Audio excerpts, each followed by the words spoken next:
The sun breaks over the horizon, casting long shadows across the weathered buildings of Clearwater Valley. Tumbleweeds roll down the empty main street. The town is just beginning to stir, smoke rising from chimneys, shopkeepers unlocking doors. A stagecoach pulls into town, kicking up clouds of dust. It's seen better days. The driver climbs down, stretching his worn joints. Sarah Winters, mid-20s, sits alone in the dim interior. Her dress is tattered, held together by careful stitching and determination. Her face is gaunt but beautiful, with intelligent eyes that have seen hardship. She clutches a small cloth bag, everything she owns in the world. She looks out the window at the unfamiliar town with a mixture of fear and hope. Sarah steps down from the coach, her worn shoes meeting the dusty ground. She stumbles slightly, catching herself on the railing. The stagecoach driver hands her bag down without meeting her eyes, as if poverty might be contagious. She stands alone in the middle of the street, looking around at the unfamiliar town. Merchants and townspeople pause in their morning routines to stare at this strange, ragged woman who has arrived in their midst. The saloon is mostly empty at this early hour. A few ranchers nurse whiskeys. Jack Briggs, the owner, wipes glasses behind the bar. He's a man in his 50s with shrewd eyes. The door swings open. Sarah enters, hesitant. Every head turns toward her. "Jack, we don't serve breakfast here, miss. There's a boarding house 2 doors down." "Sarah, I'm looking for work." "Jack, we don't hire women in rags, if you pardon my saying." Sarah straightens her spine, meeting his gaze without shame. "Sarah, I can cook, clean, tend bar, or work in the kitchen. I work harder than any man you'll hire, and I'll do it for half the wage." Jack studies her for a long moment.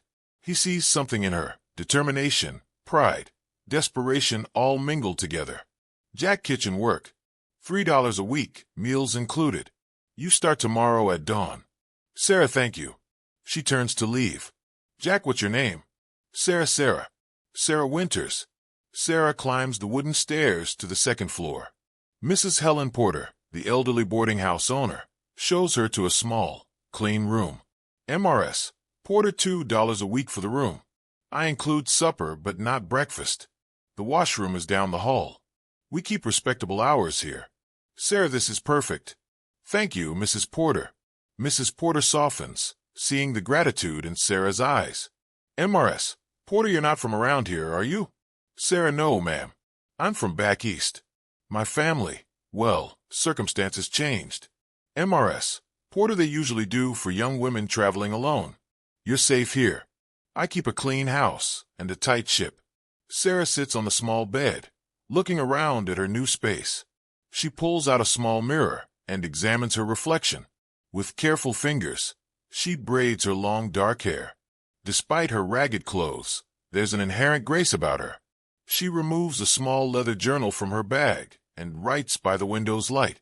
"Sarah VO, Day 1 in Clearwater Valley. I have work and shelter.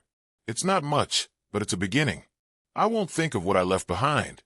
I won't think of broken promises and darker days. This is my chance to become someone new." Sarah works with fierce efficiency. She chops vegetables, stirs pots, manages the fire. The cook, a gruff man named Carlos, watches her work with increasing respect. "Carlos, you know what you're doing, girl. Where'd you learn to cook like this?" "Sarah, my mother taught me. She was a good woman who believed every meal was an act of love." By noon, the saloon is filling with hungry workers. Sarah serves drinks, clears tables, and handles every task without complaint. The miners and ranchers, initially dismissive, begin to notice her competence and her quiet dignity. One particular man sits in a corner booth, watching her move through the crowded saloon. This is James Mackenzie, late 30s, with sharp features and commanding presence. He wears quality clothes and carries himself with the confidence of a man accustomed to authority. He's the wealthiest rancher in 3 counties. The Mackenzie spread is legendary. Sarah approaches his table to clear his empty glass. "James, you're new." "Sarah started yesterday. Can I get you anything else?" "James, what's your name?" Sarah Winters." "James, I'm James Mackenzie." He offers his hand. Sarah hesitates, aware of the sudden silence in the saloon. Everyone is watching. She shakes his hand briefly. James, you work here long. Sarah Winters? Sarah just started. I'm a quick learner. James the first can see that. She moves away to attend other customers, but she feels his eyes on her for the rest of the shift. Sarah walks through town, carrying supplies from the general store. She passes the bank, the church, the schoolhouse, all the markers of a stable, respectable community. MRS, Margaret Hayes, the town's matriarch and wife of the mayor, steps out of the dress shop and intercepts her. MRS, Hayes, you're the girl working at the saloon. Sarah, yes, ma'am. MRS, Hayes, it's not proper work for a respectable woman. That saloon attracts all manner of rough elements. Sarah, it's honest work, and I'm grateful to have it. MRS, Hayes, well, I suggest you find something more suitable. We have standards in Clearwater Valley. She sweeps past Sarah, her nose in the air. Sarah sits with Mrs. Porter over tea. MRS, Porter don't mind Margaret Hayes. She's a snob, but she's harmless. This town has its prejudices, but most people here are decent enough. They just need time to understand you. Sarah, I'm not here to be understood. Mrs. Porter, I'm here to build a life. MRS, Porter, that's a wise perspective. Mrs. Porter studies Sarah thoughtfully. MRS, Porter, Mr. James Mackenzie asked Jack Briggs about you today. Wanted to know your history. Sarah, oh. MRS, Porter, James is a good man, but he's not just any man. He could have his pick of any eligible girl in the territory. The fact that he's interested in you, well, it sets tongues wagging. It's Saturday night, and the saloon is packed with celebrating ranchers and miners. The atmosphere is boisterous and alive. James Mackenzie sits at his usual table, but tonight he's alone. He signals Sarah over. James, Sarah, I'd like to invite you to the town picnic tomorrow. It's held every month at Miller's Creek.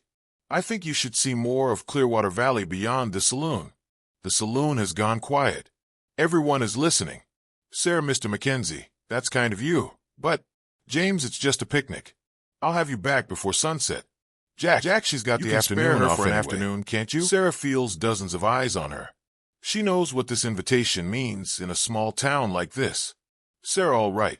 I'd like that. A murmur runs through the crowd, some approving, many disapproving. James spreads a blanket by the water. He's brought a large picnic basket. Sarah wears a simple but clean dress that Mrs. Porter helped her mend and improve. They eat roasted chicken, fresh bread, and cheese. For the first time, Sarah relaxes. James, tell me about yourself, Sarah. Your real story. Sarah, why do you want to know? James, because you're interesting. And because I find I want to understand you. Sarah looks out at the creek, considering how much to reveal. Sarah, I grew up in Philadelphia. My father was a respected businessman. My mother was a gentle woman who died when I was 18. My father remarried quickly to a woman who didn't want me around. She convinced my father to send me away.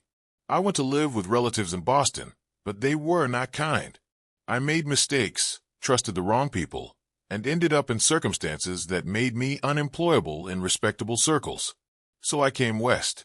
I needed a place where no one knew my past. James, your past doesn't concern me. Sarah, it should. In a town like this, being seen with me will hurt your reputation. James, I'm not worried about my reputation. I'm more interested in your future. He reaches over and takes her hand. Sarah doesn't pull away. Sarah returns to work to find the atmosphere changed. Some of the regular customers ignore her. Mrs. Hayes had been spreading gossip about her, but several people, including Carlos and even some of the miners, greet her warmly. Jack pulls her aside. Jack, you've caused quite a stir. James Mackenzie is one of the most eligible bachelors in 3 territories. Every respectable family in town had plans for their daughters. Sarah was just a picnic. Jack, nothing's just anything in a small town. But I'll tell you this. I've watched James for years. He's a good man, and he's never shown interest in any of the society girls. You're different. That interests him. Sarah has gradually become part of the community. She now wears a dress that Mrs. Porter helped her make from good cloth. Her hair is always carefully arranged. She's thin but healthy, her face fuller than when she arrived. She sits in a church pew. James sits beside her. It's a statement they are a couple. In the choir, Mrs. Hayes watches with barely concealed anger. Several other women whisper among themselves. After the service, Reverend Stone greets them warmly at the door. Reverend Stone, good to see you, James, Sarah. James, could I have a word? James and the Reverend step aside. The Reverend speaks quietly but seriously. Sarah watches, wondering what's being said. James has brought Sarah to his ranch for the first time. It's enormous and well-run, with sprawling pastures and impressive buildings. He shows her into his office, shelves lined with books, a large desk, windows overlooking the land. James, the Reverend, suggested I marry you before the gossip gets worse. Sarah, he didn't. James, he did. But that's not why I'm bringing it up. He pulls a small box from a drawer and opens it. Inside is a diamond ring, simple but beautiful. James, Sarah Winters, I'm asking you to marry me. Not because of the gossip or the Reverend's concerns, but because I love you. Your strength, your pride, your refusal to be defined by your past. I want to spend my life with you. Sarah's eyes fill with tears. Sarah, James, you don't know me. You don't know what I've done or who I was. James, the first, know who you are now. That's what matters. Sarah, your family. James, my family will accept it because I'm the head of this ranch and they respect my judgment. And if they don't, that's their choice. But I'm choosing you. Sarah holds out her hand, and he slides the ring onto her finger. The entire town is gathered for the wedding. The church is filled to capacity. Sarah stands at the altar in a beautiful white dress that seamstress Mrs. Porter helped her create. She's radiant. James stands beside her, looking at her with open adoration. Mrs. Hayes sits in the front row with a rigid expression, but even she cannot dispute the obvious happiness of the couple. Reverend Stone, do you, James Alexander Mackenzie, take this woman, Sarah Winters, to be your lawfully wedded wife? James, the first, do, with all my heart. Reverend Stone, and do you, Sarah Winters, take this man, James Alexander Mackenzie, to be your lawfully wedded husband? Sarah, I do. Reverend Stone, I now pronounce you husband and wife. James pulls Sarah close and kisses her as the entire church erupts in applause and cheers. Even some of the skeptics are swept up in the moment. Tables are spread across the lawn. There's music, dancing, and celebration. The townspeople mingle with ranch hands. Sarah dances with James, while the fiddle players provide the music. James happy. Sarah, I was a woman with nothing, no home, no prospects, no future. And you gave me everything. How could I not be happy? James, you gave me everything too. You gave me purpose beyond just owning land and cattle. You gave me love. Sarah, I love you so much it frightens me sometimes. James, don't be frightened. I'm here. I'm staying. This is our life now. Sarah and James stand together in their new room. She looks around at the comfortable bed, the fine furniture, the windows overlooking the moonlit land. She touches her wedding ring, still marveling at it. James, are you all right? Sarah, I keep thinking I'll wake up, and this will be a dream. James, it's not a dream. It's real. You're my wife now, Sarah. This is your home. He holds her close, and she rests her head on his chest. Sarah walks through the property with James, her hand on her pregnant belly. She wears a beautiful blue dress. Her face glows with health and contentment. They stop to watch the sunrise together. Sarah, Vio, I came to Clearwater Valley with nothing but a cloth bag and desperate hope. I was defined by my past, by shame and failure and fear. But I found a man who saw not who I had been, but who I was. A man who believed in me when I didn't believe in myself. And this land, this community, has become my home.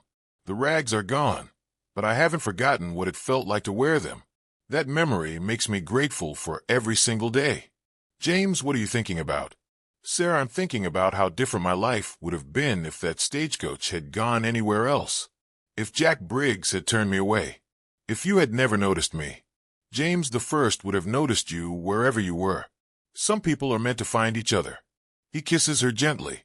Sarah, I love you, James. James, and I love you, Sarah. Forever.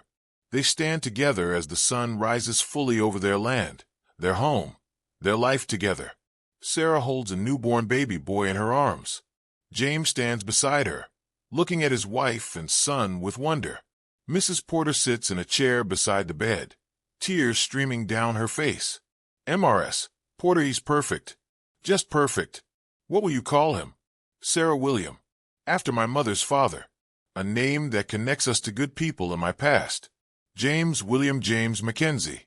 He gently touches his son's face.